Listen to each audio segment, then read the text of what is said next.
Chapter 14, Ollie Cross.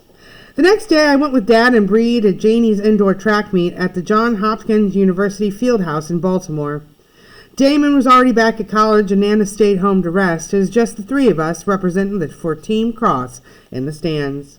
The regular indoor season was on holiday break. This was an invitational with college scouts from Morehouse, Lincoln University, Penn State, and I don't even know where else.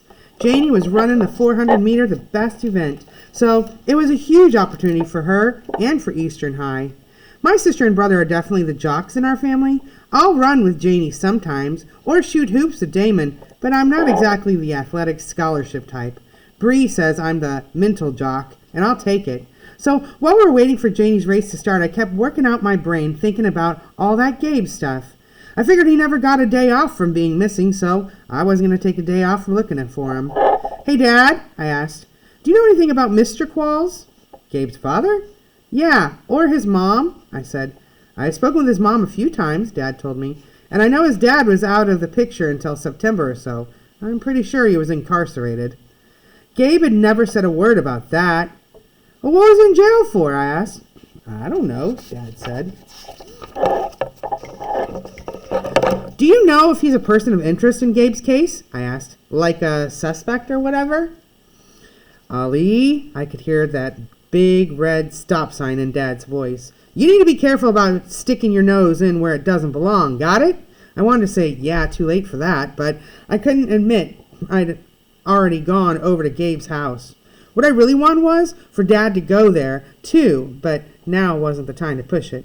"Here we go," Bree said. "Come on, Janie, you got this." I looked over at the track and I saw Janie coming out of the tunnel with her other sprinters in her heat. "She looks nervous," Dad said. "She'll be great," Bree said. Janie had pulled the fourth lane for her starting position. That put her next to Claire Wilson from Anacostia High School. Claire was Janie's #1 rival. Her best time in the 400 was a half a second better than Janie's, which was actually a good thing. Janie always worked a little harder when Claire was in the mix. Both of them were shaking out their feet, now rolling their heads and eyeing the track ahead. "On your marks," came a voice over the loudspeaker, and everyone settled in for the start.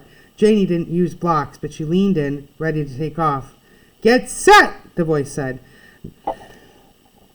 Then a starter pistol fired, and all 8 runners took off flying. "That was a hot start," Bree said. "She's gonna burn out," I said. "Pace yourself, Janie," Dad shouted. Usually, Janie saved her big kick for the last 100 meters, but she started this race running full out from the get-go. I think those college scouts might have had something to do with it. It was a staggered start, so everyone had to stick to their lanes for the first lap. That made it hard to know who was ahead until they came out on the second curve. Then everyone shifted to the inside, and right there at the front of the pack was Janie. Her shoulders were down, her head was up, and her stride was long and even. Excuse me. "That's some nice form," Dad yelled. "You got this," Bree shouted, but it wasn't over yet. On the next half lap, Claire picked up some steam and took over the lead. Another girl was coming up on Janie fast too, and I saw Janie check over her shoulder, which she never does. "Focus, Janie, focus," Dad yelled. I think everyone in the field house was yelling now. I could feel the noise on my arms like goosebumps. Janie held on to second place through the next curve and into the last straightaway with about 100 yards to go, but she still hadn't caught up to Claire. "She's doing great," Bree said. "Even if she snags second place, she might still..."